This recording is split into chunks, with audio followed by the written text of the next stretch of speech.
Assalamualaikum warahmatullahi wabarakatuh. Selamat sore seluruh anggota FIM PI Jawa Tengah dan juga para peserta Jateng Engineering Talk pada sore hari ini. Perkenalkan, saya Bagas Aditya Saputra yang akan memimpin jalannya Jateng Engineering Talk pada sore hari ini untuk sama-sama membuka acara ini dengan bacaan Bismillah bersama. Bismillahirrahmanirrahim. Terima kasih, semoga acara pada sore hari ini dapat berlangsung dengan lancar tanpa halangan suatu apapun. Selamat datang, saya ucapkan terima kasih kepada rekan-rekan semua yang sudah menyempatkan diri untuk hadir dalam Jateng Engineering Talk yang pertama. Acara ini merupakan rangkaian dari acara menyambut ulang tahun FIM PI Jawa Tengah yang pertama yang terbentuk pada tanggal 11 Desember 2021.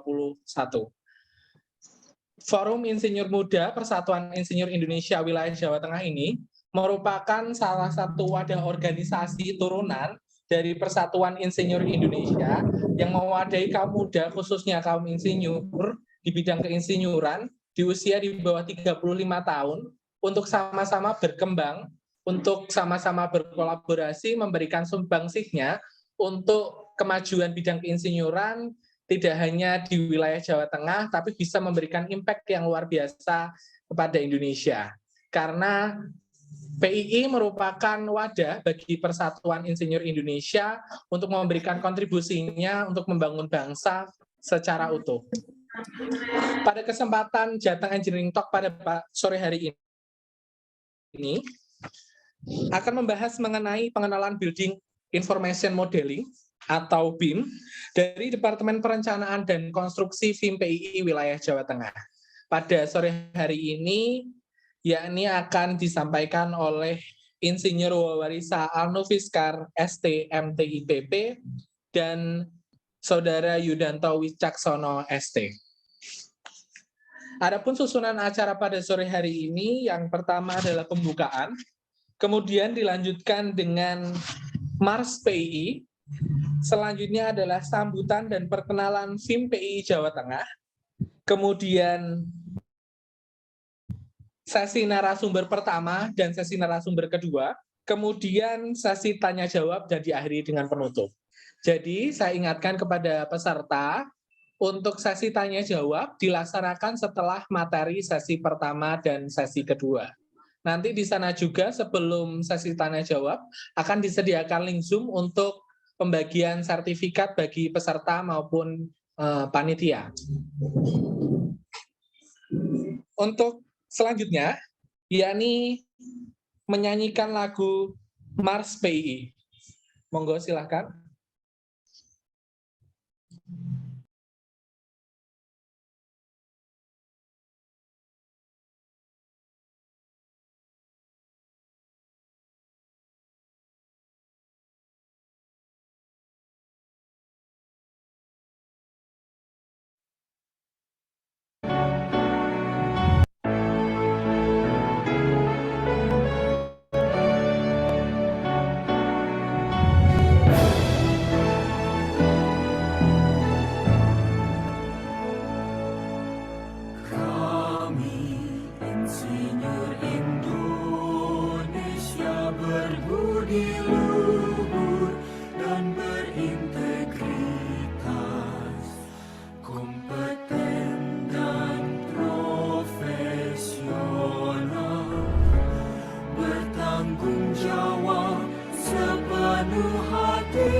Ya, terima kasih kepada seluruh rekan-rekan. Sebelumnya, saya sebagai moderator ingin memperkenalkan juga apa sih sebenarnya FIMPI Jawa Tengah. FIMPI Jawa Tengah merupakan perkumpulan wadah bagi pemuda-pemudi yang ada di Jawa Tengah yang bergerak di bidang keinsinyuran. Jadi di FIMPI sendiri tidak hanya mewadahi lulusan atau alumni dari bidang keteknikan, tapi kami juga memiliki anggota dari bidang hayati seperti teknologi pangan, kemudian pertanian, dan peternakan. Kami saat ini juga masih gencar untuk merekrut banyak anggota supaya organisasi FIMPI Jawa Tengah semakin berkembang. Karena FIMPI Jawa Tengah saat ini baru berusia 1 tahun, masih sangat muda untuk bisa semakin berkembang. Untuk teman-teman yang ingin bergabung di FIMPI Jawa Tengah, bisa follow di Instagram FIMPI Jawa Tengah, kemudian di bio-nya ada link untuk pendaftaran di FIMPI Jawa Tengah.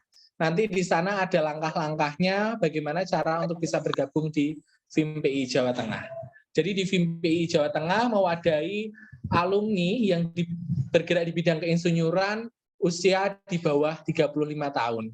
Jadi untuk yang di atas 35 tahun bisa bergabung di Persatuan Insinyur Indonesia yang mewadahi insinyur yang ada di Jawa Tengah. Untuk selanjutnya, yakni acara sambutan dan perkenalan FIMPI Jawa Tengah yang akan disampaikan oleh Saudara Insinyur Andika Pradivan, ST.IPP, selaku Ketua Forum Insinyur Muda Persatuan Insinyur Indonesia Wilayah Jawa Tengah masa bakti 2021-2024. Kepada Mas Insinyur Andika Pradivan, saya persilakan.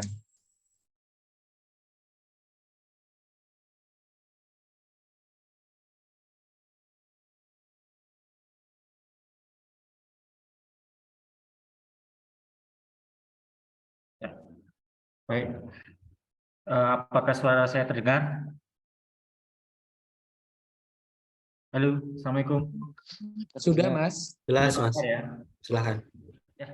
Selamat sore, Assalamualaikum warahmatullahi wabarakatuh.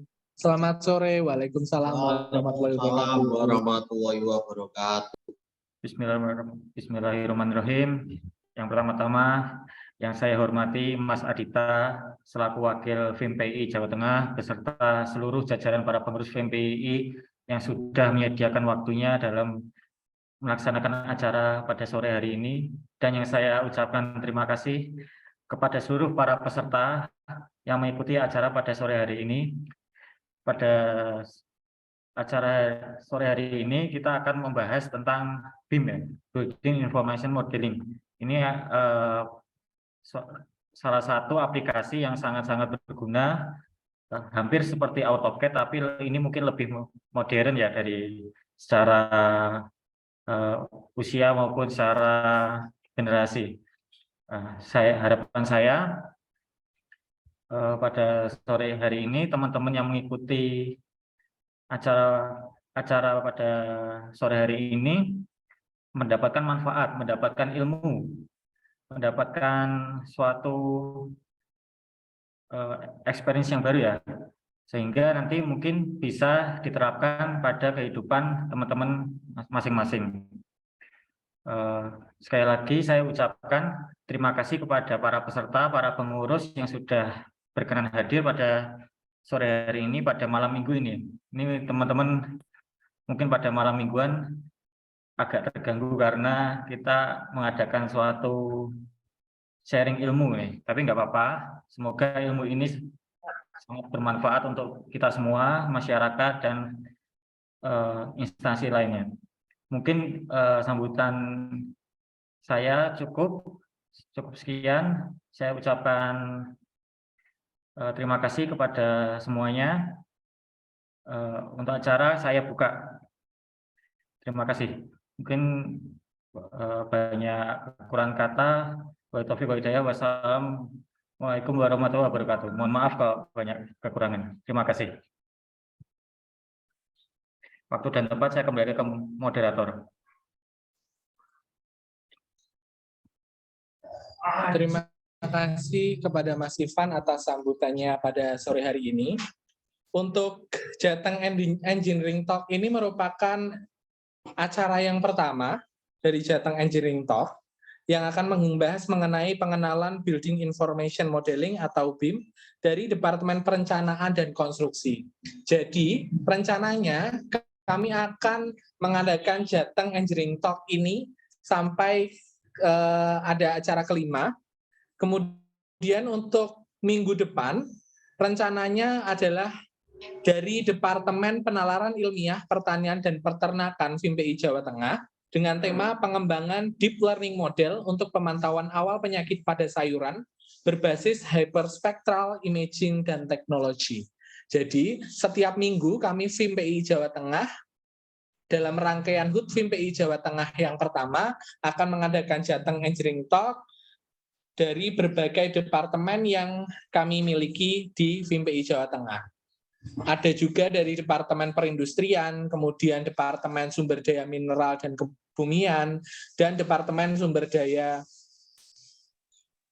Mineral dan Kebumian, serta berbagai departemen lainnya yang ada di FIMPI Jawa Tengah. Dan kami yakin bahwa pasti ini sangat bermanfaat bagi teman-teman semua dari berbagai bidang keinsinyuran, karena kami juga akan mendatangkan banyak pembicara yang luar biasa, yang pasti expert di bidangnya, yang akan sama-sama dengan kita untuk berdiskusi mengenai berbagai permasalahan di bidang keinsinyuran. Saya lanjutkan untuk acara inti. Yang pertama, yaitu pemaparan dari narasumber yang pertama. Beliau lahir di Kendal 12 Desember 1993, berdomisili di Desa Gondang RT 4 RW 3 Cepiring Kendal. Beliau saat ini bekerja sebagai staf dosen di Teknik Sipil Universitas dia merupakan lulusan D3 Teknik Sipil Universitas Diponegoro, kemudian melanjutkan S1 di Institut Teknologi 10 November Surabaya, dilanjutkan dengan Sekolah Pasca Sarjana Teknik Sipil Institut Teknologi 10 November Surabaya, dan pada tahun 2022 menyelesaikan program studi pendidikan profesi insinyur atau PSPPI di Universitas Diponegoro. Saat ini beliau memegang SIP Insinyur Profesional Pratama dari BK Teknik Sipil. Dan saat ini juga beliau sedang menyelesaikan program pasca sarjana S3-nya. Beliau adalah Insinyur Wawarisa Alnufiskar STMT IPP. Kepada Mas Insinyur Wawarisa Alnufiskar, kami persilahkan. Baik, terima kasih Mas Bagas. Suara saya terdengar? Jelas, Mas. Oke, baik. Bismillahirrahmanirrahim. Assalamualaikum warahmatullahi wabarakatuh. Selamat sore. Waalaikumsalam warahmatullahi wabarakatuh. Slide saya sudah muncul ya? Sudah, Mas. Sudah, Mas. Oke.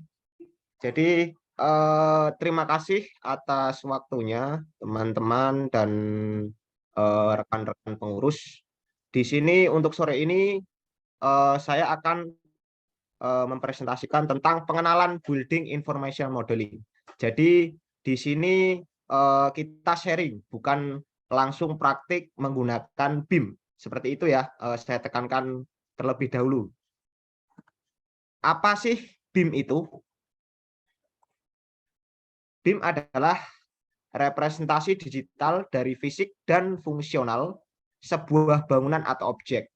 Jadi adanya BIM ini itu adalah untuk informasi mengenai elemen-elemen bangunan yang nantinya bisa digunakan sebagai landasan pengambilan keputusan dalam kurun waktu siklus umur bangunan. Jadi adanya BIM ini tidak hanya untuk membangun saja. Jadi setelahnya nanti operasional, BIM ini masih bisa digunakan. Kalau model terdahulu setelah jadi desain dan bangunan itu sudah berdiri, di situ sudah tidak bisa diakses lagi. Maksudnya begini, misal sudah ada DED, Detail Engineering Drawing suatu pembangunan, itu di situ sudah, setelah dibangun sudah. Dan kita kalau misal mau ada suatu maintenance ataupun penambahan suatu struktur dalam bangunan yang lama itu, kita harus mengerjakan ulang, mendesain ulang dengan keadaan yang ada. Jadi adanya BIM ini sebagai wadah untuk merepresentasikan model. Ini tujuannya, tujuan BIM sendiri ada 3. Yang pertama adalah efisiensi. Jadi BIM itu adalah untuk mengefisiensi semua pekerjaan pada sebuah proyek, mulai dari pertukaran informasi sampai proses pembangunan konstruksi dan dilanjutkan untuk masa operasi. Yang kedua adalah mengefisiensi kompleksitas yang terjadi, salah satunya disebabkan oleh saling ketergantungan dari stakeholder yang terlibat. Jadi adanya BIM ini dari segi arsitektur, sipil, dan mekanikal itu bisa dijadikan satu dalam sebuah objek. Yang ketiga adalah menjadi penghubung dalam pekerjaan konstruksi, proses desain, pengadaan, dan pelaksanaan. Jadi untuk proses desain, pengadaan, serta pelaksanaan sampai maintenance itu akan saling berkaitan. Dimensi dalam BIM sekarang dalam era 2022 ini ada sampai 8D.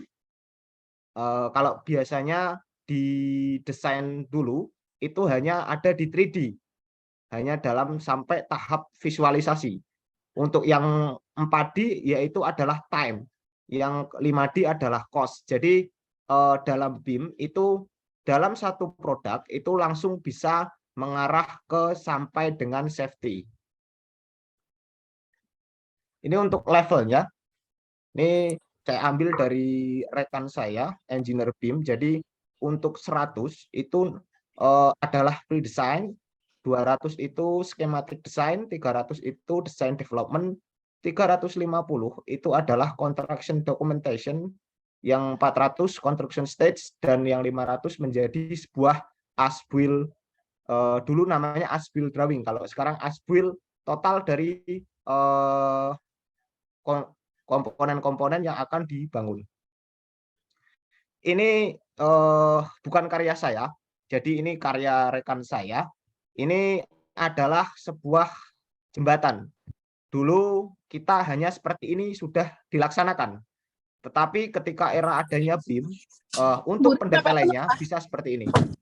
Jadi untuk tulangan tumpuan di sini, tumpuan, lapangan, dan tumpuannya itu bisa didetailkan sedemikian rupa agar model pelaksanaannya bisa berjalan dengan baik. Ini juga di sini ada model abutment. Nah, di sini visualisasinya sudah 3D dan langsung bisa dipekerjakan. Kalau zaman dahulu mungkin waktu kita di era 2010 sampai 2018 itu gambar masih seperti ini. Paling divisualisasikan dengan menggunakan SketchUp. Begitu ya. Nah, adanya BIM ini yang muatan yang akan saya masukkan. Adanya BIM jangan membuat engineer mengesampingkan suatu konsep. Jadi kita sebagai seorang engineer, adanya BIM itu mempermudah, tetapi kita tidak boleh untuk mengesampingkan konsep. Misal gini, kita kursus aja, nggak perlu kuliah sarjana dulu, nggak perlu ambil profesi insinyur dulu. Tidak seperti itu. Karena konsep itu adalah suatu hal atau suatu kompetensi yang harus dipegang oleh seorang engineer. Saya berikan contoh aplikasi, saya memakai Farfield. Jadi kalau saya memakai Autodesk Revit ataupun modeling yang lain, SAP, Simulink, Abaqus, ANSYS atau apa, mungkin teman-teman banyak yang tahu. Saya sengaja mengambil aplikasi yang jarang dipakai, Ini adalah sebuah aplikasi yang dilakukan atau digunakan ketika kita akan mendesain suatu landas pacu, taxiway, dan apron. Ini ada 2 perbandingan. Jadi cara yang terdahulu itu pakai namanya US Army Corps atau cara grafik. Ya, sebelum adanya grafik itu engineer terdahulu juga sudah melakukan suatu penelitian agar mendapatkan suatu grafik tersebut. Jadi kita sebagai konseptor ataupun engineer itu harus tetap memasukkan suatu karya dari engineer kita terdahulu. Jadi ini saya bandingkan antara cara manual dengan cara menggunakan program bantu. Mungkin kalau yang pernah masuk dalam kuliah saya di perencanaan bandara, saya pernah memaparkan tentang ini. Ini jadi yang kedua adalah Federal Aviation Administration atau dengan cara program bantu. Jadi FAA sendiri itu mengeluarkan suatu program BIM sendiri agar untuk meng-cross-check suatu hasil yang ada di dalam grafik. Ini adalah parameter dan perbedaan yang harus dipahami. Di sini untuk yang cara grafik itu menggunakan nilai CBR yang digunakan subgrade dan subbase-nya. Tetapi dalam kita melakukan atau menggunakan program bantu itu hanya melakukan CBR-nya. Nanti kita demokan. Ini untuk user Army Corps ini harus menghitung suatu MTOW ataupun total keberangkatan dalam tahunan. Nah, di situ kita rencanakan dulu. Kalau kita mau membuat suatu runway, itu harus kita rencanakan dulu pakai pesawat apa. Makanya engineer ataupun BIM itu selalu berkaitan seperti ini. Ini orang-orang ahli transportasi harus survei dulu. Demand-nya bagaimana? Bagaimana sih tempatnya bagaimana? Kira-kira nanti bangkitan dan tarikannya bagaimana? Nah, itu orang-orang transportasi dulu. Jadi kita adanya BIM tetap harus bersinergi antara para tenaga ahli atau engineer tertentu. Seperti itu. Ini didesain untuk 3 tahap. Yang pertama adalah ATR 72500 dengan roda adalah dual wheel. Terus tahap kedua itu pakai 737-800 dual wheel juga yang ultimate. Jadi kalau kita merencanakan suatu bangunan itu bangunan landas pacu ataupun bandar udara itu ada 3 tahap. Tidak langsung satu tahap selesai dengan runway 2150 seperti itu. Yang ketiga pakai 737-900 IR. Itu dengan berat total adalah 85.366 kilo. Jadi nanti untuk R1 dan log R1 ini kita survei. Orang-orang transportasi mensurvei dulu kira-kira berapa yang akan menggunakan runway tersebut. Nah, ini adalah cara lama dengan menggunakan grafik. Untuk menjadikan suatu grafik ini, engineer terdahulu pasti melakukan suatu penelitian. Diambil beberapa sampel agar menjadi sebuah grafik ini. Kita di generasi milenial ini dimudahkan dengan adanya grafik tersebut. Ini juga masih dipakai di samping adanya BIM, grafik-grafik seperti ini tetap masih terpakai. Di sini ini hanya tadi dari CBR. CBR itu adalah California Bearing Ratio atau daya dukung tanah dalam suatu yang akan dibangun. Dari CBR 8 ini perencanaan dalam jalan transportasi ataupun jalan untuk pesawat terbang ataupun jalan-jalan yang ada di nasional itu adalah menggunakan CBR minimal 8. Nah, ini saya ambil grafik dengan CBR 8, terus yang garis di tengah ini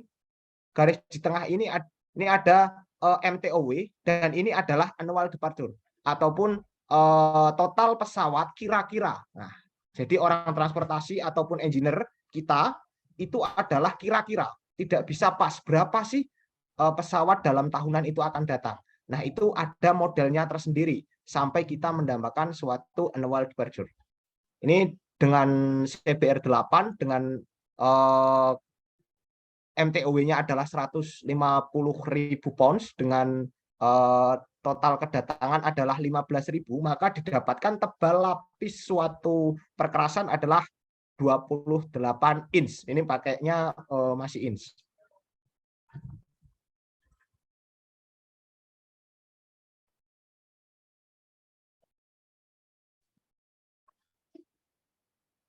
Dan ini untuk base course-nya sama, modelnya sama dengan menggunakan ini grafik. Nah, dari grafik sendiri menghasilkan suatu perkerasan subgrade-nya adalah CBR 8% dengan subbase adalah 30-35 cm, base course-nya adalah 28 dan HMA hot mix aspalnya adalah 10 cm. Ini untuk cara grafik. Nanti kita bandingkan bagaimana dengan cara menggunakan program bantu. Yang ini dengan menggunakan program bantu, tapi Comfa ini hanya dipakai untuk sekarang, untuk era sekarang hanya dipakai untuk mencari suatu PCN. Jadi kalau kita mau mendesain suatu landas pacu itu menggunakan tiga cara, yaitu yang pertama grafik tadi yang sudah saya jelaskan, yang kedua dengan menggunakan Comfa. Comfa ini gunanya apa? Karena di Farvel nggak ada namanya PCN atau pavement code number. Nah, pavement code number ini hanya bisa kita cari di dalam aplikasi Comfa. Jadi biasanya kalau Anda lihat di desain suatu bandara itu ada PCN berapa F. F itu adalah kode fleksibel pavement. Terus C, W, dan T-nya. Ya, ini untuk W dan T ini untuk model perawatannya. Ini saya ambil Comfa. Begini tampilannya untuk aplikasi Comfa dalam perencanaan bandara. Nah, ini akan saya bahas. Jadi di era sekarang kita mendesain suatu tebal lapis bandara itu hanya dengan menggunakan program ini. Ini program ini Farvel. Ini serinya sekarang sudah V.2014. Nah, ini saya ambil ketika dulu gambar ini saya ambil ketika 6 bulan yang lalu. Jadi terus adanya perkembangan suatu mode ataupun model dalam perencanaan bandara. Jadi kita masukkan dulu aircraft ya. Jadi pesawat yang akan masuk dalam perencanaan itu apa. Terus materialnya kita masukkan. Dan ketika di-run akan mendapatkan seperti ini. Ini adalah CDF atau cumulative damage factor. Ini untuk perkerasan lentur. Jadi untuk ini garisnya ada beberapa warna. Yang hitam ini adalah mohon di-mute dulu host yang suaranya masuk jadi kurang fokus nanti. Nah, di sini cumulative damage factor ini adalah total pesawat ataupun beban pesawat yang mengakibatkan atau akan menggunakan landas pacu yang kita rencanakan. Ini untuk perkerasan lentur. Nah, ini hasilnya. Jadi dari hasil running suatu program FAA ini langsung menjadikan seperti ini. Ini hasilnya, hasil running dari Comfa Farvel sendiri. Ini ada ini nih. Untuk fleksibel sekian dan ini untuk susunan rigid sekian. Jadi kita bandingkan dari grafik yang tadi, grafik tetap kita gunakan. Jadi kenapa saya mengambil tema ini karena agar bisa dibandingkan. Jadi cara lama ataupun cara yang diajarkan engineer terdahulu untuk menghitung suatu struktural tetap kita masukkan. Itu untuk pertimbangan. Jadi tidak dengan BIM langsung selesai seperti itu enggak. Jadi kita harus ada pembandingnya. Pembanding yang apple to apple. Jadi tadi dengan cara menggunakan grafik dan ini dengan menggunakan program bantu atau program software BIM yang lain. Jadi seperti itu. Ini hasilnya seperti ini, langsung ada per layernya tuh apa, berapa tebalnya itu sudah ada. Jadi BIM itu seperti itu, memudahkan kita. Tetapi kembali lagi jangan pernah meninggalkan konsep yang pernah engineer terdahulu teliti. Nah, ini untuk perbandingannya terjadi sedikit selisih untuk program ataupun dengan cara grafik lebih tebal. Total perkerasannya untuk yang grafik di flexible pavement itu 71 cm. Sedangkan yang dengan menggunakan program bantu itu adalah 70,1. Jadi ada perbedaan. Tetapi kita biasanya dari dua perhitungan, yang satu dengan menggunakan software program bantu atau biasa sekarang menjadi lebih baik 8D itu BIM, itu kita compare dari dua-duanya itu kita rata-rata. Oh, berarti untuk 70 dan 71 jadi 70,5 cm. Ini untuk hasilnya. Untuk yang biru itu menggunakan grafik, untuk yang orange itu menggunakan program bantu yang tadi sudah kami tunjukkan. Jadi ada sedikit perbandingan atau perbedaan. Kadang lebih tebal dengan menggunakan BIM atau program bantu, dan yang satunya kadang juga akan lebih besar di grafik. Oke, terima kasih. Saya tunjukkan dulu untuk program bantunya.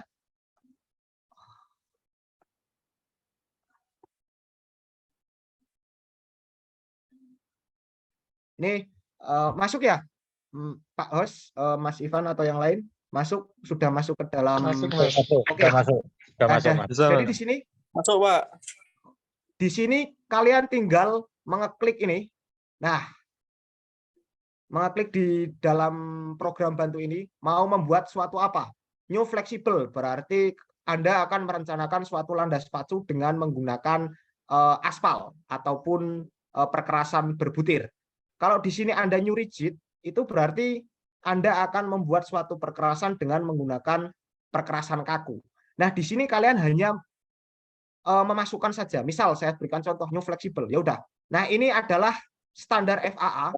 Standar dari FAA, materialnya itu seperti ini. Jika Anda ingin mengganti, tinggal di sini. Diganti, misal ini dimasukkan ke sini. Nah, ya udah. Terus aircraft-nya ini. Ini jenis-jenis pesawatnya kalian masukkan, kalian run, udah selesai. Kalian sudah bisa mendesain suatu landas pacu. Mudah ya? Tetapi kalian juga harus paham konsepnya kembali. Jadi program bantu ataupun BIM yang lain itu hanya untuk membantu kita, karena itu adalah kata guru saya ataupun senior saya, itu BIM itu adalah robot. Tetapi sebelum Anda menjadi robot atau bisa menggunakan suatu robot, Anda harus pahami konsepnya dulu. Terima kasih. Selamat sore. Apabila ada kekurangannya, saya mohon maaf. Nanti kita sambung di dalam sesi tanya jawab. Wassalamualaikum warahmatullahi wabarakatuh. Waalaikumsalam warahmatullahi wabarakatuh. Wah, ini sudah pasti punya banyak pertanyaan ya dari teman-teman semuanya. Tapi ditahan dulu.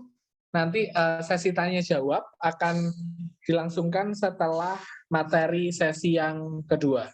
Terima kasih kepada Mas Insinyur Wawarisa Anufiskar STMTIPP atas pemaparannya mengenai pengenalan Building Information Modeling atau BIM.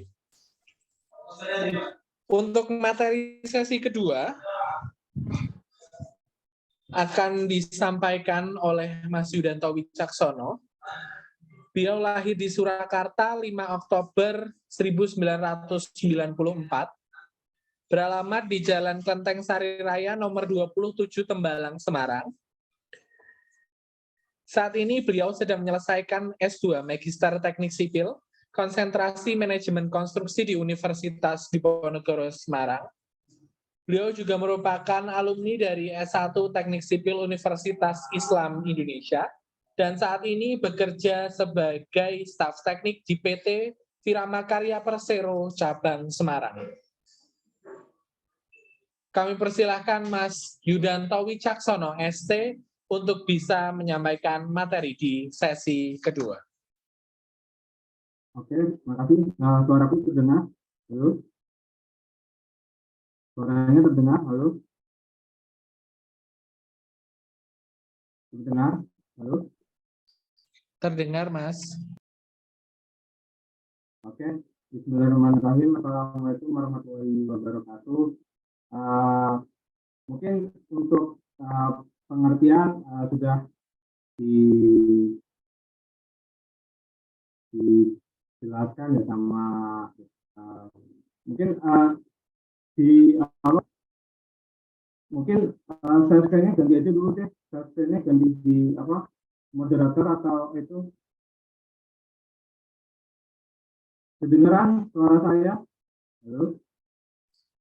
Agak menggema, Mas. Bentar, bentar, bentar, bentar.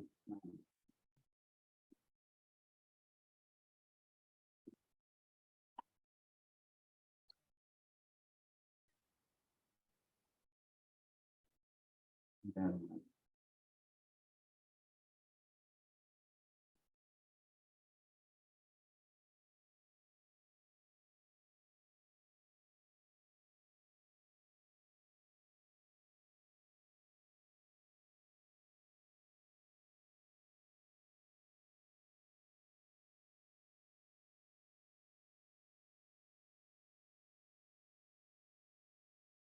Suara saya?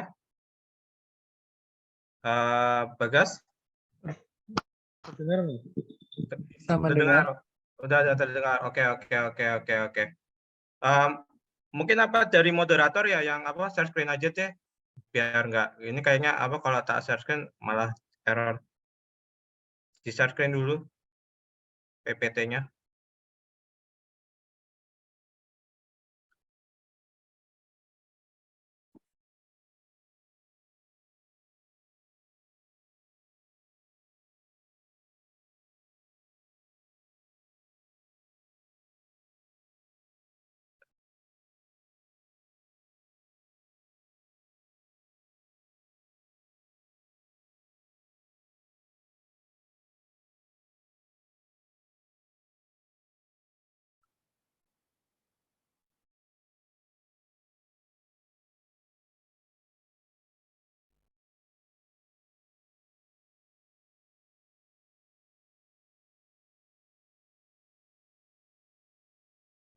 Share apa di share screen Mas Bagas PPT-nya tolong.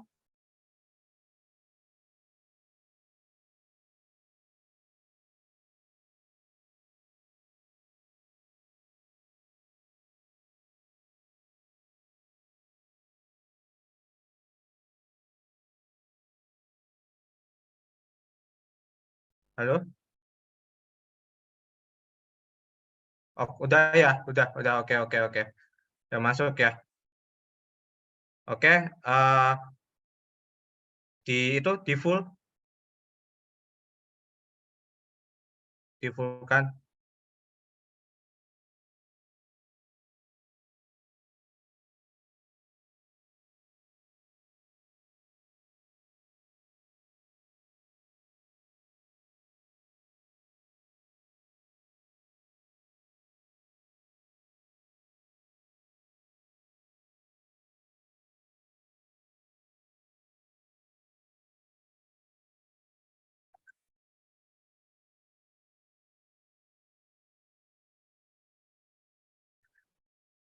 Eh, di full kan Mas Bagas di full kan, di full size, di full kan. Bisa di enable editing.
Oke,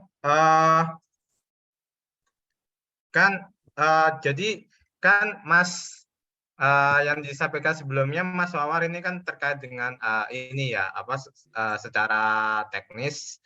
Nah, saya sebagai apa maksudnya kalau di sini saya menyampaikan BIM-ISO-nya. Jadi dari sistem manajemennya itu sendiri sih, sistem manajemen dari ada aturan-aturan kayak ISO seperti yang digunakan di manajemen risiko, kemudian sistem manajemen ke apa K3, terus manajemen perusahaan itu berasal dari ini ya ISO ya, dari peraturan-peraturan ada, dan BIM pun juga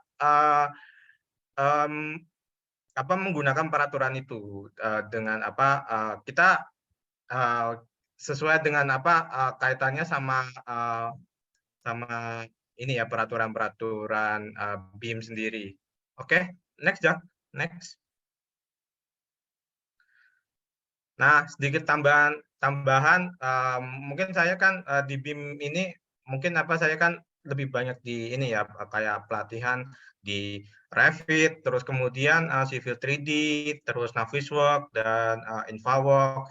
Nah, saya juga banyak di pengalaman juga di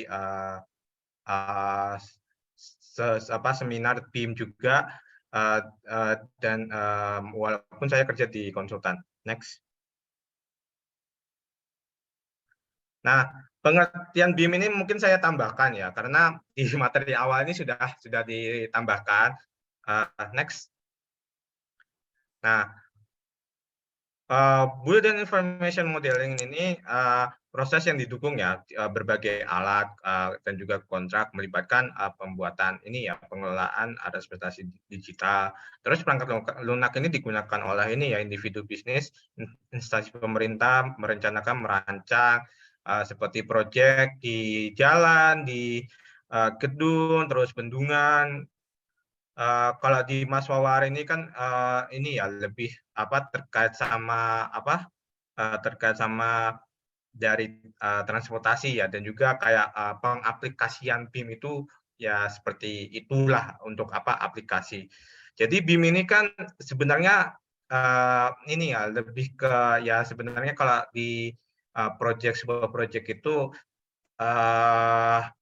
apa kayak bangsanya ya masih familiar dengan AutoCAD ya, AutoCAD gitu. Nah, sekarang ini kan menjabar tiga dimensi, sudah menjabar, sudah dijelaskan sama Mas Wawar juga kan dari mungkin next Jack, next. Nah, mungkin ini dulu skop implementasinya ini. Skop implementasi BIM ini ada terdiri dari ini ya, dari proses, orang, dan juga teknologi. Nah, teknologi sendiri ini pun terdiri dari intelijen, mungkin dari people dulu ya, people dulu.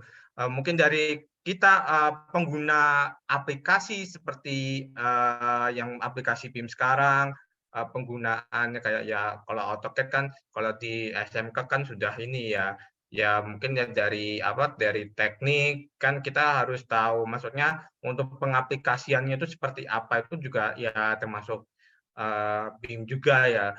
Terus kemudian proses ini kan jadi semua semua file yang dari file-file AutoCAD, file-file data-data dari ya dari teknis project dan juga dan sebagainya itu kan terintegrasi semua dari ya jadi bergabung menjadi satu. Nah, nanti ada apa maksudnya aplikasinya itu sendiri sih. Oke, next Jack. Dan juga di sini saya lebih ini ya lebih bahas sedikit. Nah, ini softwarenya kayak Autodesk, Bentley, dan juga Trimble. Itu juga masuk ke ini ya, BIM Ultimate Authoring. Next.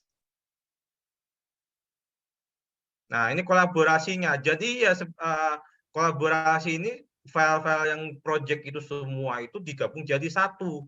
Nah, seperti kayak misalkan kita pakai ya Navisworks atau Synchro. Data project-nya apa aja? Data project-nya itu ada project dari kayak data Excel, mungkin penjadwalan, kemudian 3D-nya itu bisa Revit, bisa digabung jadi satu. Nah, terus nanti ada simulasinya sendiri, simulasi dari BIM itu sendiri untuk pengaplikasiannya itu sendiri. Oke, next.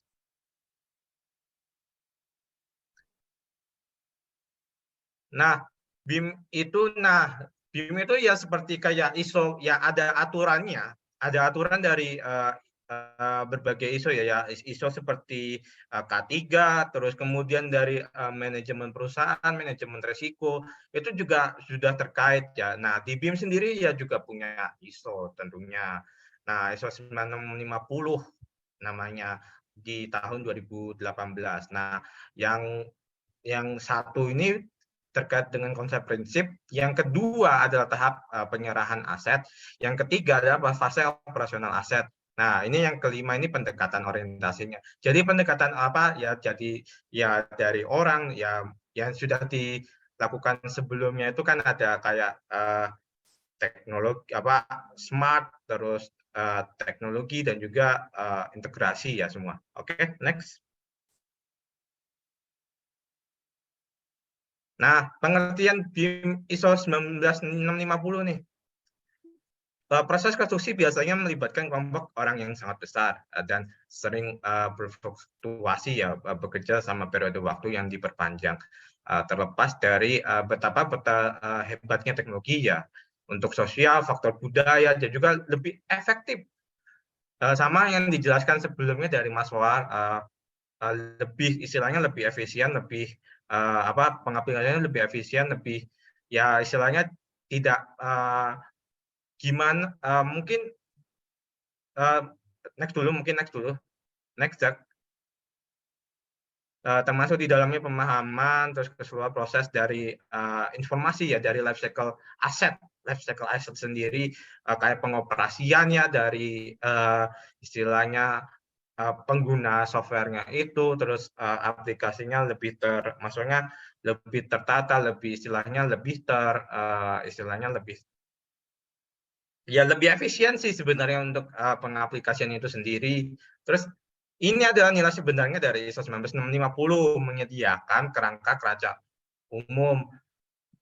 Nah, yang jadi permasalahan ini kan dari owner mungkin kan ya, misalkan owner untuk pengerjaan metode BIM nih, misalkan tender nih, proyek di sebuah proyek menggunakan BIM, dan juga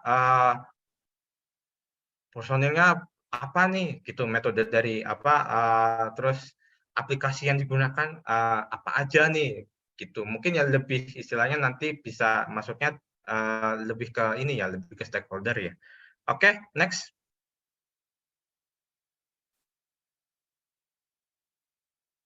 Nah, ini BIM level implementasi ya, dari sudah dijelaskan sama Mas Wawar kan dari level 0 sampai level 3.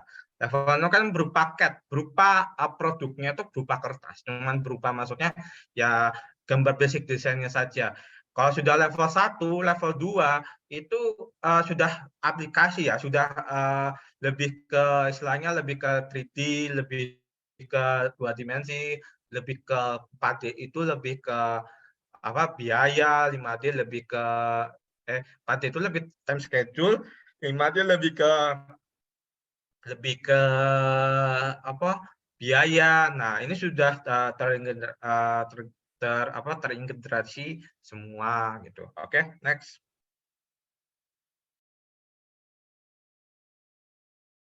Ini yang sudah dijelaskan sama Wawar ya, terkait dari 3 dimensi, itu berupa 3D, menggunakan 4 dimensi, 5 dimensi, dan ada 2 sampai 8D. Itu lebih ke istilahnya keselamatan kerja ya, lebih ke identifikasi keselamatan kerja untuk gimana sih tenaga kerja itu lebih istilahnya lebih safety lah, lebih gimana kalau di K3, kalau kata Mas Arul nih, kue kudu kuat. Nah, itu yang jadi permasalahan itu. Next. Kemudian project management BIM management itu yaitu delivery project yang efektif dan efisien, terus briefing termasuk pemahaman yang akurat, terus penerapan BIM itu kerangka bisnisnya tuh realistis untuk penggunaannya, terus pengambilan informasi, komunikasi, kemudian koordinasi desainnya dan juga peningkatan kepastian.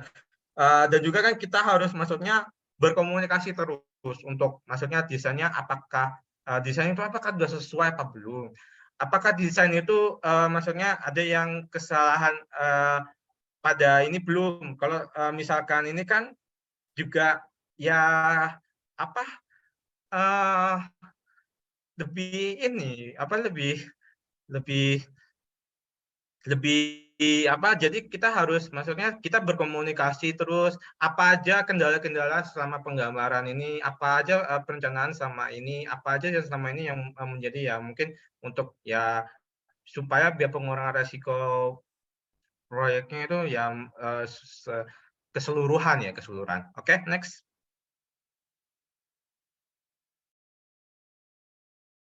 Nah, ini untuk struktur ininya untuk secara manajemen ya.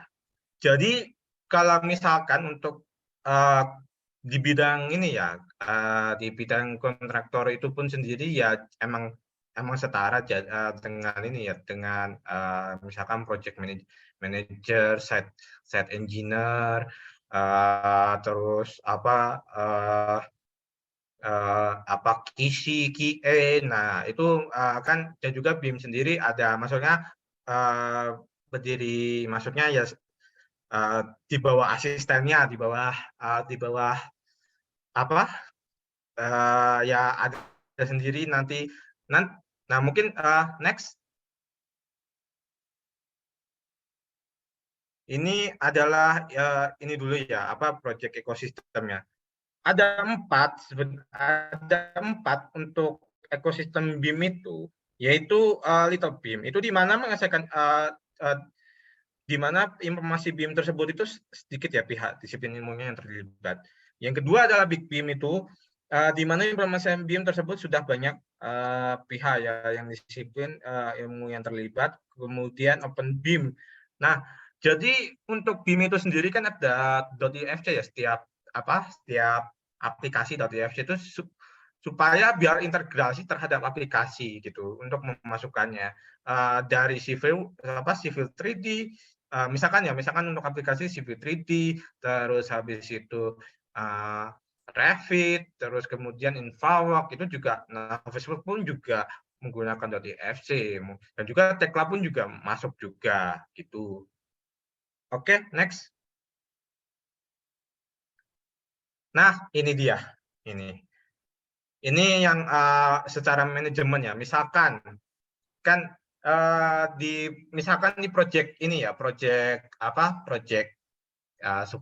misalkan di MK nih, struktur organisasinya ya gini. Nah, di KK-nya diklik Jak. Nah, ini adalah manajemen teknisnya. Taruh Jak.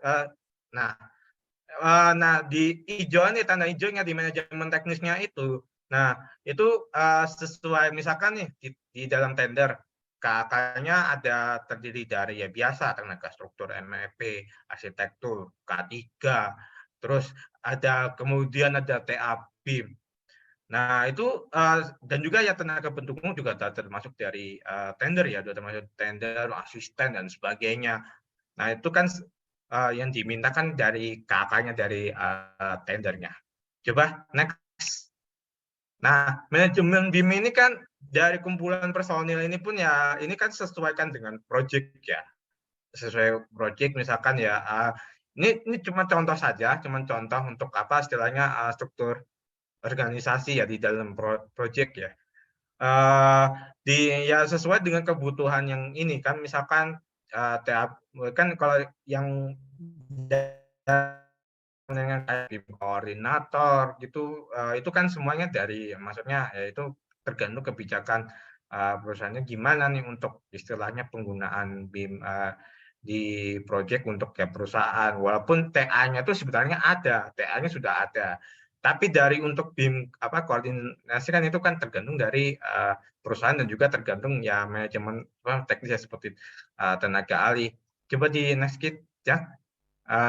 Ya itu ya sesuai belum. Nah, sesuai dengan jadi daftar ini kan sudah masuk ke sebenarnya ya kalau dari contoh struktur organisasinya itu kan sudah masuk ke BIM modeler gitu kan, tergantung penggunaan aplikasinya itu seperti apa gitu loh. Untuk misalkan arsitek tuh menggunakan Revit ya untuk 3D. Kalau struktur kan mungkin kayak pengulangan, terus kayak biaya gitu kan lebih, maksudnya kan terus geotek kayak ya aplikasi dari geotek, terus scheduling dari MS Project itu ada, maksudnya ya bisa tersendiri. Jadi TA BIM itu TA BIM itu sudah harus tahu semua aplikasi, nggak cuman ya dan juga sesuai dengan dari tergantung KAK personel itu pun tersebut. Ini cuma pemisalan ya, karena saya juga kerja di konsultan kan terkait sama personil ya. Oke, next. Jadi, nah kemudian BP. Jadi setelah untuk merencanakan dan untuk ya konstruksi dan sebagainya, dan juga ada laporannya. Nah ini yang ISO pun juga ada laporannya juga kan, ada K3 kan juga ada ISO-nya. Mungkin ya barangkali ahli K3 ya ada laporan ISO-nya, itu kan juga ada format-formatnya, itu pun juga. BIM pun juga sama, ada namanya juga BIM Execution Plan.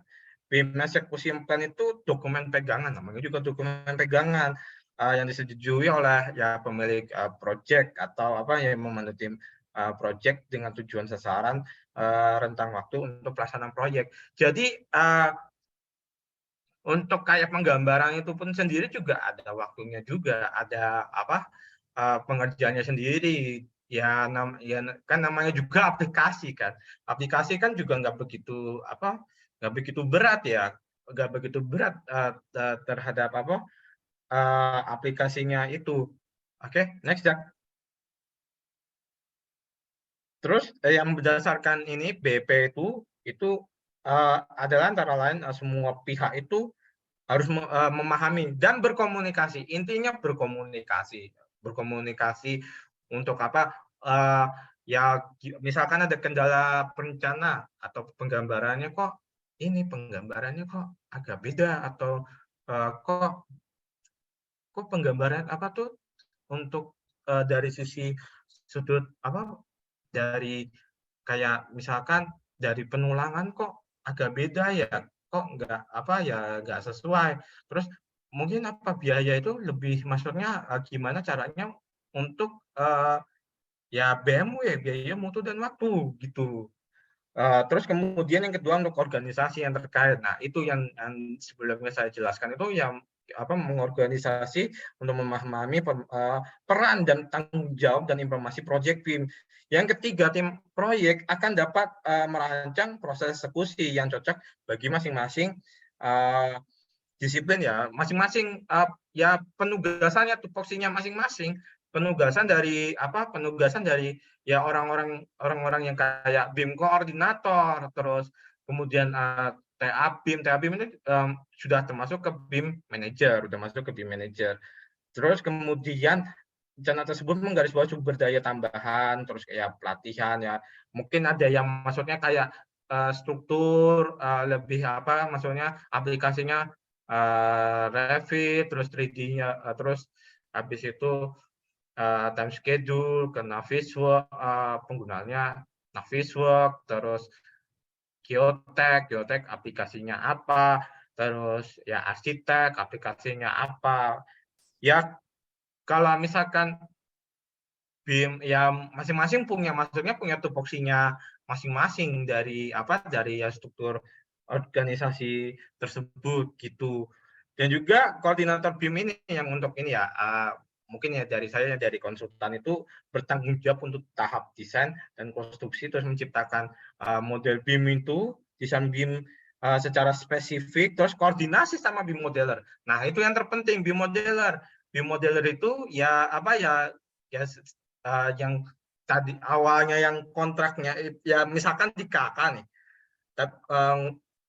Kontraknya ada personel drafter. Nah, drafter itu kan bisa masuk ke BIM modeler gitu. Misalnya seperti itu, dan juga koordinasi sama kontraktor dan subkontraktor.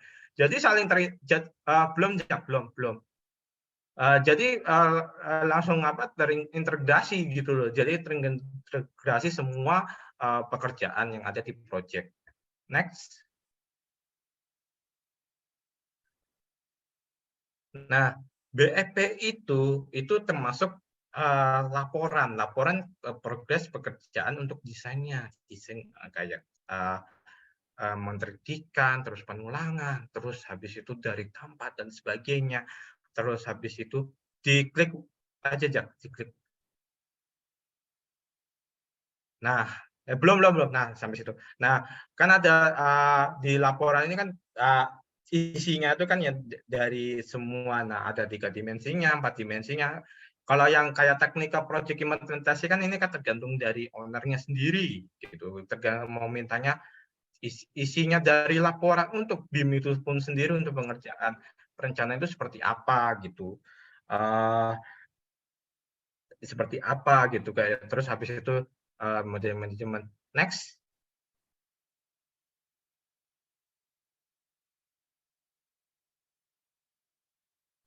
Nah, ini dari laporan awal itu terdiri dari pengertian BIM execution plan itu seperti apa, terus tujuannya itu apa, terus kemudian ya project information-nya misalkan nama pakai pekerjaannya apa, lokasi dan sebagainya itu kan sudah apa ya semua itu terkait sama laporan project semua gitu. Oke. Terus next. Nah, belum. Nah ini work breakdown itunya, work breakdown-nya maksudnya tahap-tahap untuk apa, maksudnya basic desainnya itu seperti apa gitu, kayak nah apa sketch info dan sebagainya. Terus next. Nah, ini adalah penggunaan aplikasi, outputnya seperti apa, terus prosesnya seperti apa gitu. Oke. Mungkin terus, nah ini model manajemen ini yang di basic desainnya di kayak penomoran penggambaran dari basic design itu kayak istilahnya inisial project-nya, terus disiplinnya kan ada ini ya apa, ini cuma pemisahan aja kayak highway, drainase, geotech, struktur, terus habis itu terus nomornya, lokasinya, terus sudah revisi ke berapa penggambaran itu, terus user ID siapa untuk maksudnya yang ngerjain, terus menggunakan software apa. Nah, itu sudah masuk ke situ gitu. Jadi secara organisasinya dari BIM itu sudah istilahnya secara ini, intinya ya kita berkomunikasi aja. Oke, next.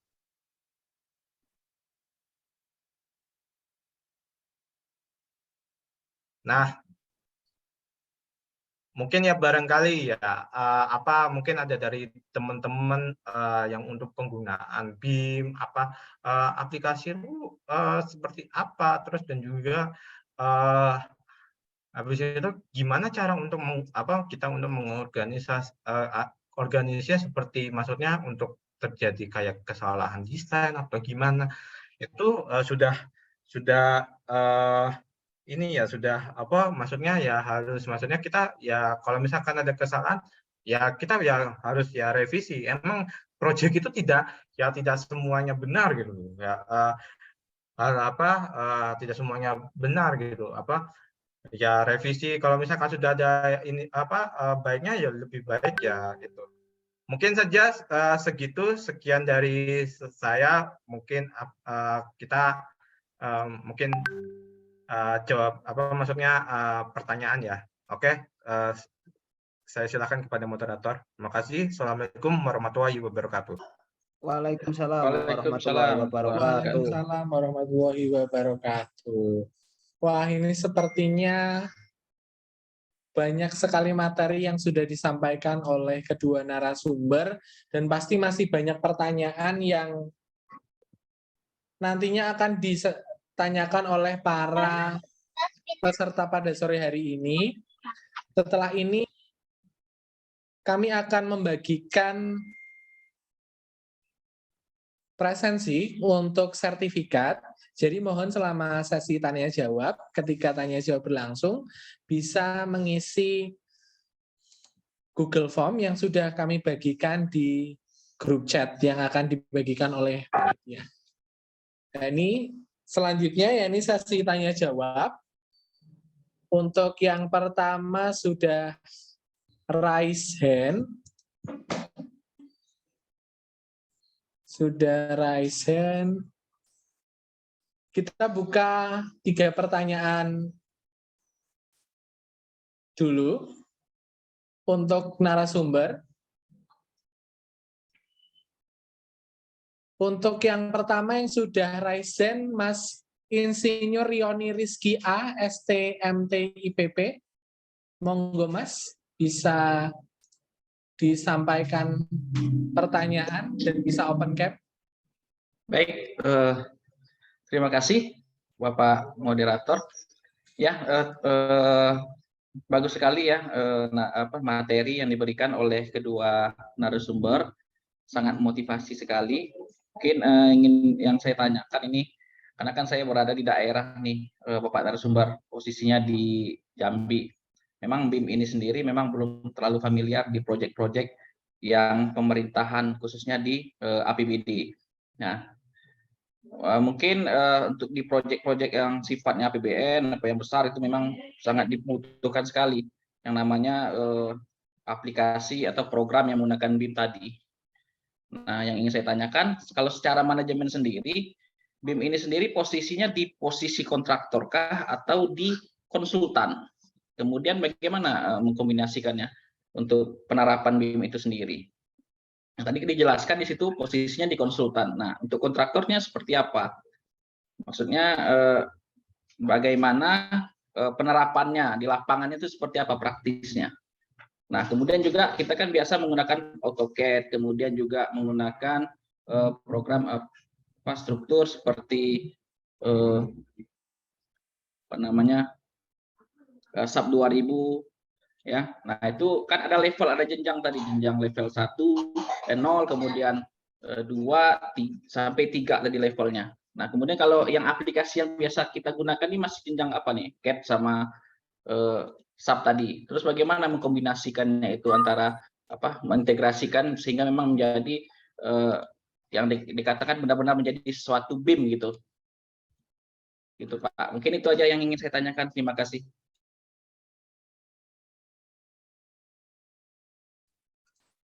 Terima kasih Mas atas pertanyaannya. Selanjutnya pertanyaan dari yang sudah raise hand, Saudari Ayu Ratna Pertiwi, MAs. Monggo silahkan Mbak. Baik, terima kasih sebelumnya kepada moderator. Terima kasih juga untuk para pemateri. Tadi ada kemudian ada juga Pak pemateri kedua. Perkenalkan saya Ayu Ratna. Ini basic saya adalah arsitektur. Jadi mungkin di sini rata-rata basicnya mungkin dari teknik sipil, saya basicnya dari arsitektur gitu. Yang mana arsitek itu kan lebih fokus dalam merancang ya, kaitannya dengan estetika bentuk seperti itu. Nah, yang ingin saya tanyakan itu dalam proses perancangan konstruksi di bangunan, BIM itu posisinya tuh di mana gitu. Jadi apakah sebelum perancangan, apakah saat perancangan atau setelah perancangan. Jadi di dalam desain itu seperti apa gitu kan. Kemudian yang bisa dilakukan untuk mencegah miss atau kesalahan yang jauh antara desain dan perhitungan itu bagaimana? Karena tadi akhir-akhir sempat disebutkan juga karena revisi itu pasti terjadi, ya memang pasti terjadi, cuman bagaimana cara mengantisipasinya supaya tidak terlampau jauh seperti itu. Mungkin cukup itu pertanyaan dari saya. Terima kasih. Terima kasih Mbak Ayu Ratna Pratiwi atas pertanyaannya. Kemudian untuk pertanyaan ketiga, monggo silakan Mas Muhammad Syarif. Saya beri waktu. Baik, terima kasih Mas. Assalamualaikum warahmatullahi wabarakatuh. Sebelumnya kami menyampaikan terima kasih kepada pemateri 1 dan 2 yang telah memaparkan materinya secara gamblang dan sangat jelas. Cuma kalau kita lihat tadi memang kan teman-teman pemateri 1 dan 2 background-nya di konsultan begitu Pak ya. Nah, maksud saya yang saya mau tanyakan itu gimana kaitannya BIM ini dengan pembuatan DED, atau mungkin barangkali bisa Bapak sekalian tadi yang pemateri barangkali sudah pernah membuat DED yang mengaplikasikan BIM, barangkali nanti bisa diperlihatkan kepada kami Pak. Mungkin itu saja pertanyaan saya. Terima kasih. Assalamualaikum warahmatullahi wabarakatuh.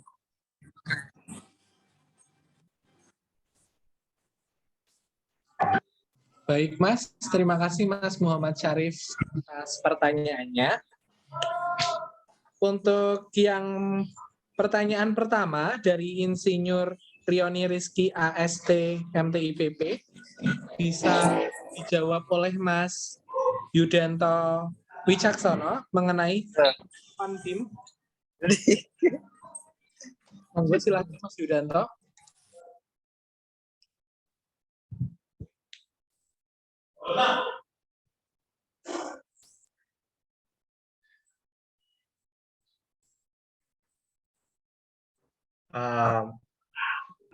Tapi saya untuk Muhammad Syarif, untuk moderator, gimana pertanyaan? Mohon maaf. Untuk yang pertama tadi, untuk posisi BIM itu, secara penerapan di lapangan itu posisinya berada di mana, Mas? Bisa dijelaskan, baik itu di konsultan maupun itu di kontraktor. Itu posisinya seperti apa? Ya, posisinya itu sebenarnya sih lebih ke ini ya, lebih ke mana ya? Ke apa? Ke drafter, karena kan ini juga apa ya, masing-masing, maksudnya kan ini kan juga pengganti apa, BIM itu kan juga pengganti drafter juga ya, untuk apa, tidak semua, maksudnya drafter itu kan nggak cuman gambar aja ya, nggak cuman gambar, dan juga kan kita gimana, maksudnya analisisnya seperti apa, terus kemudian ya yang bisa menggunakan aplikasi itu sendiri gitu. Kalau kontraktor ya sebenarnya juga sama, sejalan sih, setara juga, kan tergantung, ya kan saya bilang tergantung proyeknya itu seperti apa gitu, untuk apa ya, untuk ya posisinya sebagai apa, untuk pengerjaannya, terus kemudian apa ya, terus nanti apa, untuk basic desainnya sendiri ya. Kalau ya yang tadi ini mungkin ini ya, mungkin mengerucut juga ya ke apa, aplikasi dari pertanyaan yang kedua ya, yang S2-nya arsitek ini ya. Ya kita ya maksudnya ya disambil, maksudnya kan disambil untuk apa, kayak basic desainnya ada kesalahan kan project juga jalan gitu. Jadi ada, maksudnya ya memanage waktunya untuk pertemuan ini, apa basic design untuk perbaikan, terus apa diagendakan kapan untuk apa, pihak dari owner, kontraktor dan konsultan. Terus tapi ya kita ya maksudnya kan punya job desk-nya, istilahnya kan punya job desk-nya masing-masing gitu kan. Ya harus, maksudnya kan memanage waktunya gimana caranya ya, kita yang menyeimbangkan semua itu gitu sih. Gitu Mas Bagas. Baik, terima kasih jawabannya untuk Mas Yudanto. Kemudian selanjutnya untuk pertanyaan kedua dari Mbak Ayu Ratna Pertiwi MArs. Pertanyaan mengenai letak BIM di bagian perancangan itu di mana ya Mas ya? Gitu. Apakah ketika proses perancangan atau sesudah perancangan atau ketika perancangan seperti itu? Silahkan bisa dijawab oleh Mas Wawarisa. Oke, baik. Terima kasih, moderator. Saya ingin menambahi sebentar di pertanyaan pertama dari Insinyur Rioni STMTIPP. Untuk di mana sih untuk aplikasinya di kontraktor BIM itu? BIM itu misal gini, dulu gambar kerja itu kan hanya 2 dimensi. Nah, di BIM ini lebih mudah. Jadi orang awam mungkin kan kalau dari kontraktor untuk jajaran mandor ke bawah itu kan SDM-nya tidak seperti yang dari mandor ke atas ya, Pak. Jadi untuk di kontraktor itu memudahkan. Jadi orang-orang awam itu paham, oh desainnya seperti ini, oh penulangannya modelnya seperti ini, oh jadwalnya sekian. Nah, itu untuk yang di kontraktor. Yang kedua ini untuk pertanyaan dari Bu Ayu. Terima kasih Bu Ayu. Ini kebetulan rekan rekan sejawat dari kami. Sekarang sudah bertugas di ISI Solo ya Bu Ayu. Ini untuk pertanyaannya, kapan sih BIM itu dilakukan? Itu pas waktu pra dulu. Jadi BIM itu dilakukan sebelum adanya suatu perencanaan, itu kita sudah memulai masukkan BIM. Mungkin dalam Bu Ayu bergerak di bidang arsitektur yang seperti TABG ya, untuk SLF izin suatu mendirikan bangunan itu. Nah, itu BIM sudah bisa dimasukkan. Dan bagaimana cara menanggulangi atau dari cara manual dan cara pakai BIM itu bagaimana? Dari hasil untuk cara manual sendiri kita bisa comparekan dengan hasil BIM. Jadi mungkin kalau dari hasil manual itu dari 3 variabel atau dari 3 parameter untuk cara menghitungnya, dan BIM itu ada 8 parameter, itu bisa kita korelasikan, Bu. Kalau memang itu proyeknya proyek besar, itu bisa menggunakan uji validitas dengan menggunakan program bantu. Seperti contohnya SPSS. Jadi berapa sih hasil penyimpangan antara metode manual dengan BIM itu? Semoga bisa menjawab. Untuk yang pertanyaan ketiga, Mas Yudanto yang lebih bisa menjawab karena aplikatif tentang BIM itu sendiri. Terima kasih. Saya kembalikan ke moderator. Terima kasih atas jawabannya, Mas Wawarisa. Selanjutnya untuk pertanyaan ketiga dari Mas Muhammad Syarif, bisa dijawab oleh Mas Yudanto. Silakan, Mas. Untuk Mas Arif, pertanyaannya apa dulu? Mohon maaf, Pak Moderator. Mas Muhammad Syarif, bisa diulangi lagi pertanyaannya untuk narasumber kedua. Silakan, Mas Muhammad Syarif. Iya, baik Mas. Jadi pertanyaan saya simpel saja Mas. Cuma saya ingin tahu begitu pengaplikasian BIM terhadap perencanaan DED suatu bangunan. Misalnya kita membangun rumah sakit kah, atau mungkin gedung kampus kah, itu saja Mas. Jadi pengaplikasian BIM pada saat perencanaan DED itu seperti apa? Barangkali Mas sudah pernah ada yang dibuat, mungkin bisa diperlihatkan kepada kami contohnya. Cukup gitu Mas. Oh, untuk ini ya apa proyek ini ya, proyek DD-nya sendiri ya. Ya, Ya, betul. oh ya, oke. Jadi untuk proyek DD sendiri kan, yuk. Halo. Mungkin, Salam. halo. Mungkin dimatikan dulu, mohon maaf. Dimut dulu. Untuk ya proyek DD ya, untuk apa perencanaan itu sendiri ya. Nah, itu kan juga ada ya sama yang sudah tertera di ini ya. Cuman kan untuk apa maksudnya struktur organisasinya ya. Nah, untuk ya pengaplikasian itu sendiri kan ya untuk ya maksudnya ya kita maksudnya saling berkoordinasi semua untuk DED itu untuk basic maksudnya ya terkait sama hitungan analisis atau terus habis itu terkait sama basic design, terus habis itu ya itu semua saling harus maksudnya kita berkomunikasi lebih jauh. Kalau jika misalkan ya kalau DED ada ya kesalahan kayak analisis atau dari perhitungan, terus kemudian ya sebenarnya ya sama aja dengan yang di tahap yang kayak MK, terus kayak di konstruksi itu kan sudah sama aja sih terintegrasi sama sebenarnya untuk perencanaan dan untuk di tahap konstruksi gitu Mas Muhammad Sarip. Gitu kembali ke moderator. Baik, terima kasih jawabannya Mas Yudanto. Mungkin ada satu penanya lagi, saya kasih kesempatan untuk yang ingin bertanya. Ini ada di kolom chat sepertinya. Saya bacakan ya. Dari Mas Ferry Frayudi. Assalamualaikum Kak, izin saya bertanya terkait BIM, spesifik pada struktur.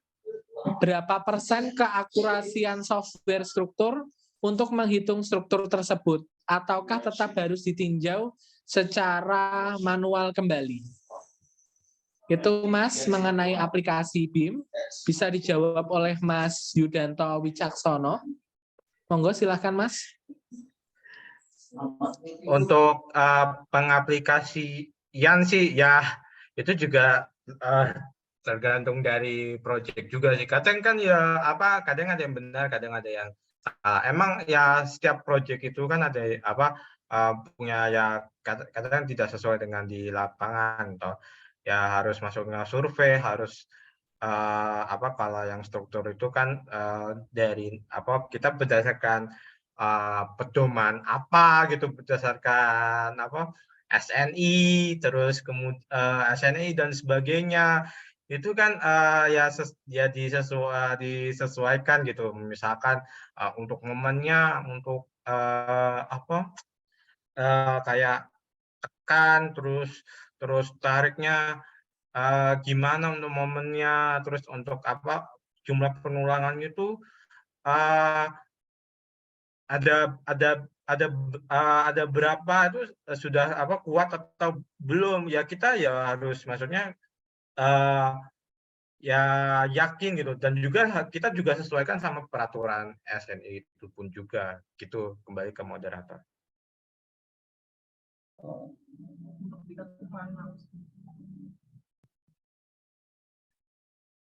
Baik, terima kasih Mas Yudanto.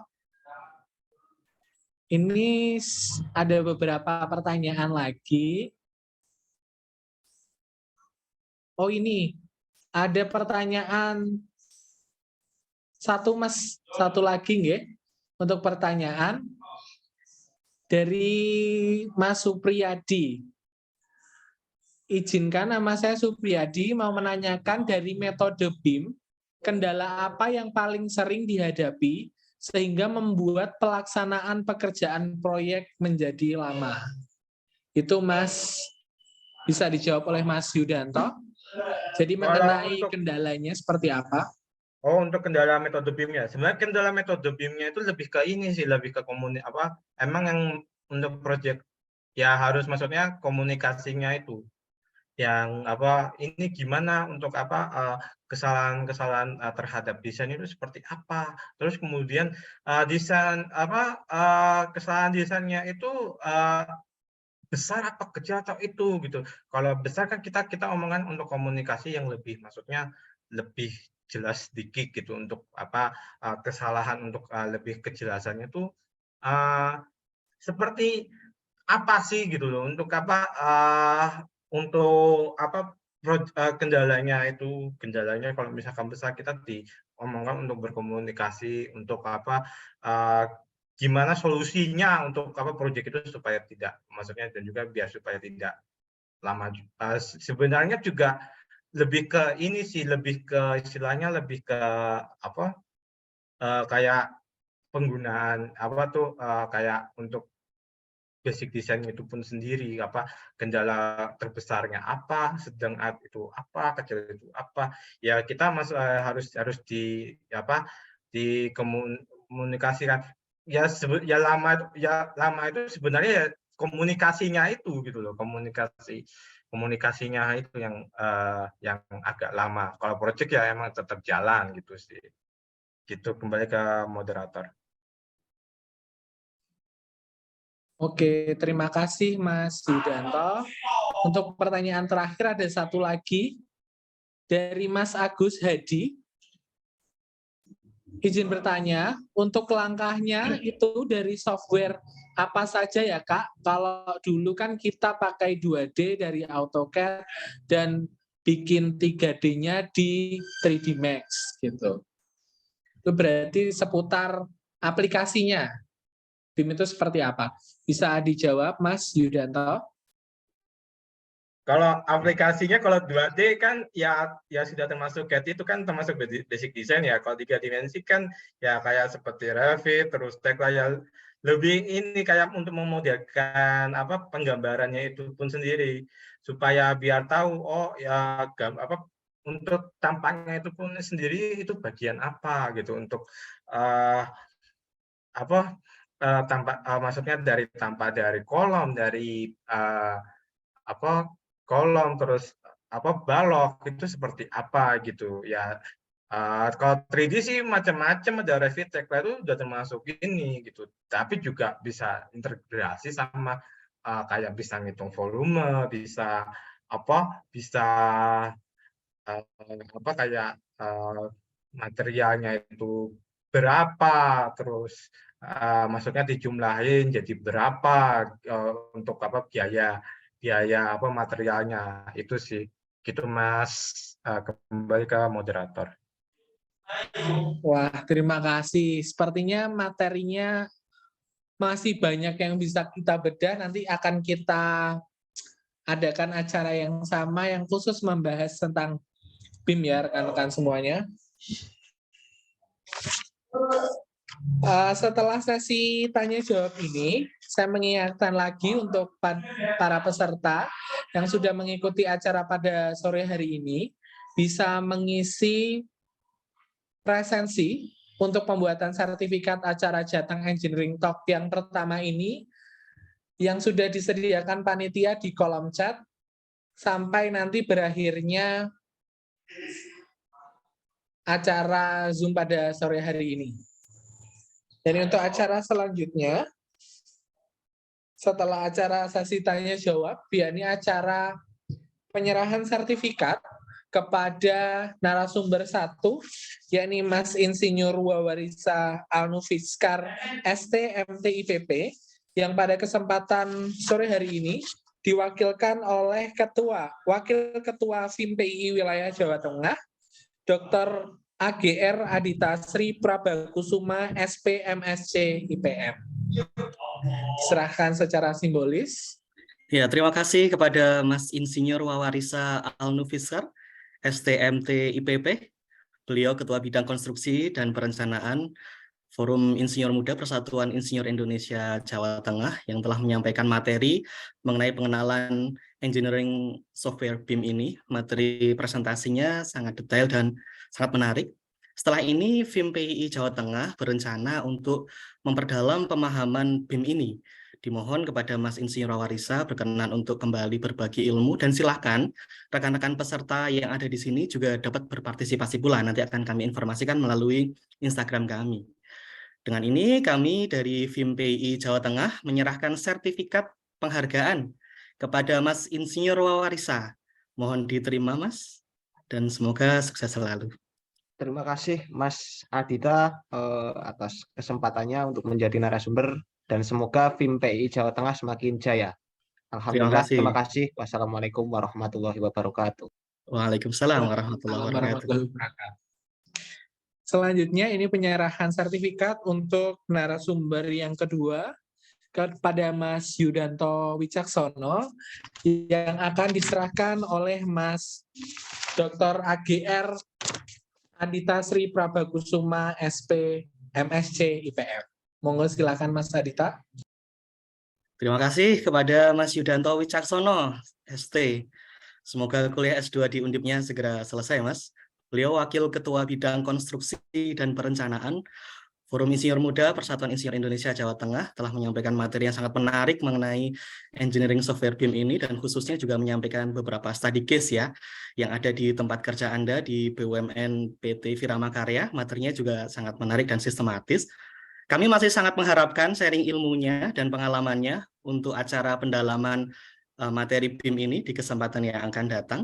Sebagai apresiasi, dengan ini kami dari FIMPI Jawa Tengah menyerahkan sertifikat penghargaan kepada Mas Yudanto Wicaksono, Sarjana Teknik.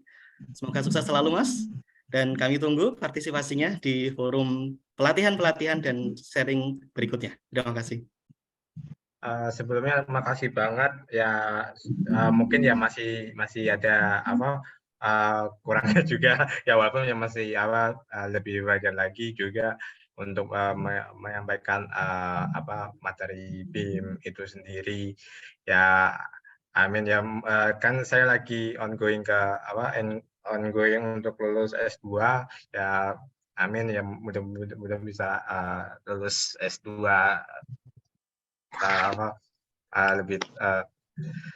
lebih tepat waktu lagi. Oke, makasih, sangat makasih banget sama Mas Adita itu, Mas. Yeah.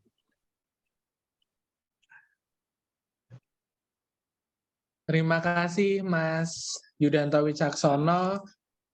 Untuk selanjutnya ini penyerahan sertifikat kepada saya selaku moderator yang akan juga diwakilkan oleh Dr. AGR Adita Sri Prabakusuma MSc IPM. Terima kasih kepada Mas Bagas Aditya Saputra, Sarjana Pendidikan Teknik. Beliau Ketua Bidang Pengembangan Kawasan, Perkotaan, dan Perumahan FIMPI Jawa Tengah yang telah membawakan acara Jateng Engineering Talk sesi 1 ini pada sore hari ini. Alhamdulillah acaranya sangat baik dan berjalan lancar di bawah pengaturan Mas Bagas. Dengan ini kami FIMPI Jawa Tengah memberikan apresiasi berupa sertifikat penghargaan, mohon diterima. Dan semoga kedepannya acara Engineering Talk di seri-seri yang akan datang tambah sukses, dan sekaligus saya mewakili Ketua FIMPI Jateng mengundang kembali rekan-rekan. Kami banyak memiliki acara Jateng Engineering Talks yang sebagai seri untuk HUT yang pertama FIMPI Jawa Tengah ini. Diharapkan rekan-rekan yang lain yang berminat bisa mendaftar dan bisa bergabung kembali di acara Jateng Engineering Talks setiap hari Sabtu sore. Nanti informasinya akan kami share juga di Instagram. Untuk sertifikatnya kami serahkan kepada Mas Bagas Aditya Saputra ST. Mohon diterima, Mas. Terima kasih Mas Adita Sri Prabakusuma selaku Wakil Ketua FIMPI Jawa Tengah. Tidak terasa sudah berada di ujung acara ya teman-teman dan rekan-rekan semua. Terima kasih atas kesediaannya untuk mengikuti acara pada sore hari ini. Ini merupakan sharing season yang pertama dari Jateng Engineering Talk. Bisa ditampilkan lagi Mas operator untuk Jateng Engineering Talk selanjutnya. Jadi di Jateng Engineering Talk yang pertama hari ini dipersembahkan oleh Departemen Perencanaan dan Konstruksi dengan tema pengenalan Building Information Modeling atau BIM. Kemudian nanti di Jateng Engineering Talk yang kedua, yang rencananya akan dilaksanakan Sabtu 3 Desember, dengan tema pengembangan Deep Learning Model untuk pemantauan awal penyakit pada sayuran berbasis Hyperspectral Imaging Technology dari Departemen Penalaran Ilmiah, Pertanian, dan Peternakan. Kemudian di Jateng Engineering Talk seri ketiga, dengan tema Awareness ISO 9001, 14001, dan 45001 dari Departemen Perindustrian. Kemudian Jateng Engineering Talk yang keempat, yang rencananya di 24 Desember nanti dari Departemen Sumber Daya Mineral dan Kebumian dengan judul tema potensi bencana di Jawa Tengah, dan Jateng Engineering Talk yang kelima dengan tema aplikasi teknologi geospasial untuk dokumentasi dan analisis terkait pelestarian cagar budaya Departemen Sumber Daya Mineral dan Kebumian.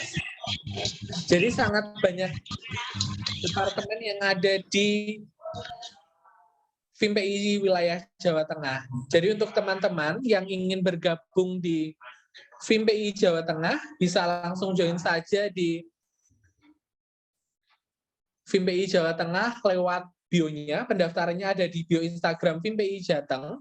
Bisa langsung masuk di bio-nya untuk pendaftaran.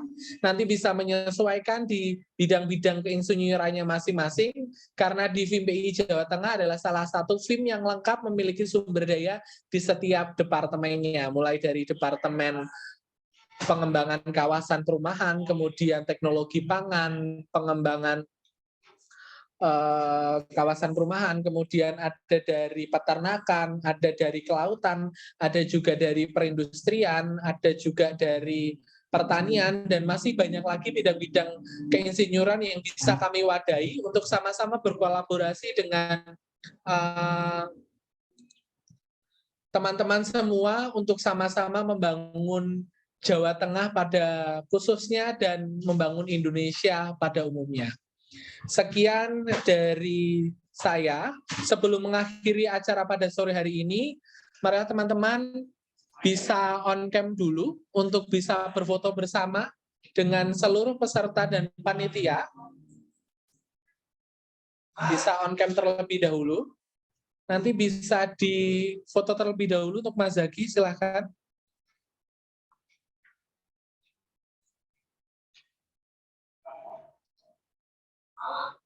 Monggo. Baik Mas, untuk slide 1 dulu ya. 1, 2, 3.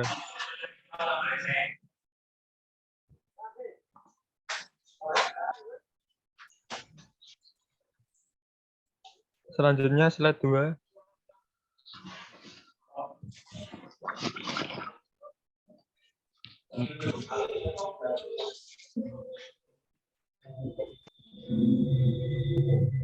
Satu, dua, tiga.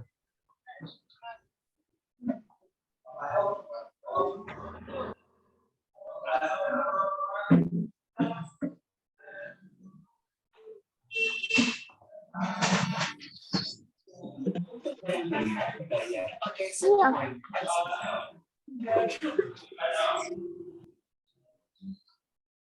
Slide 3.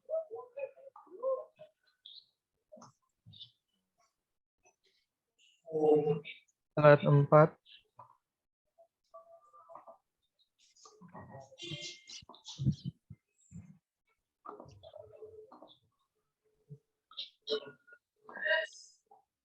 Slide 5.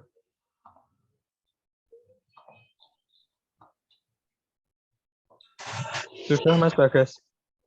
Terima kasih kepada Mas Zaki.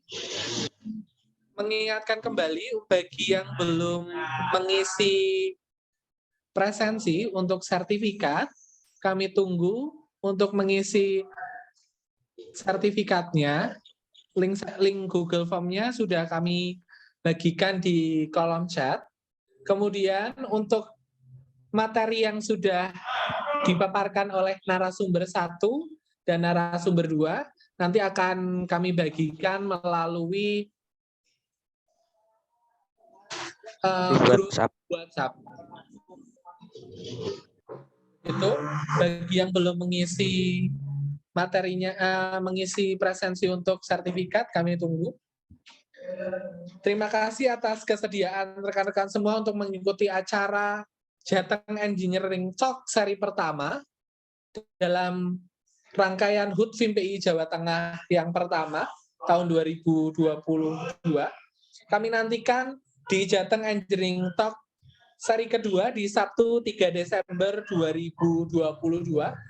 Tetap terus pantau di akun resmi Instagram FIMPI Jawa Tengah di FIMPI Jateng untuk info-info Jateng Engineering Talk selanjutnya dan berbagai kegiatan di FIMPI Jateng seperti webinar, kemudian seminar, workshop, dan lain sebagainya. Yang pastinya nanti akan kami menghadirkan narasumber-narasumber yang luar biasa dan bekerja sama dengan berbagai organisasi perangkat daerah yang ada di Jawa Tengah maupun di tingkat nasional. Saya selaku moderator pada sore hari ini mengucapkan terima kasih dan mohon maaf apabila ada kesalahan dan kekurangan dari panitia. Billahi taufik wal hidayah. Wassalamualaikum warahmatullahi wabarakatuh. Waalaikumsalam warahmatullahi wabarakatuh. Terima kasih teman-teman semua. Bikin live ya. Terima Terima kasih. Ya, sama-sama. Makasih semua.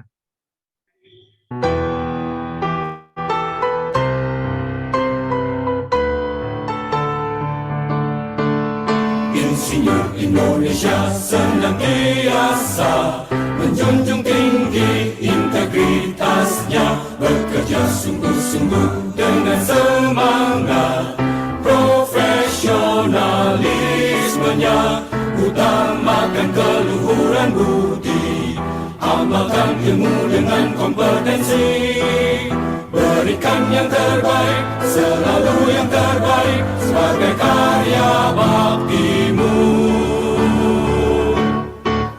Teruslah berjuang membangun Indonesia, sejahterakanlah bangsa dan negara. PII Persatuan Insinyur Indonesia.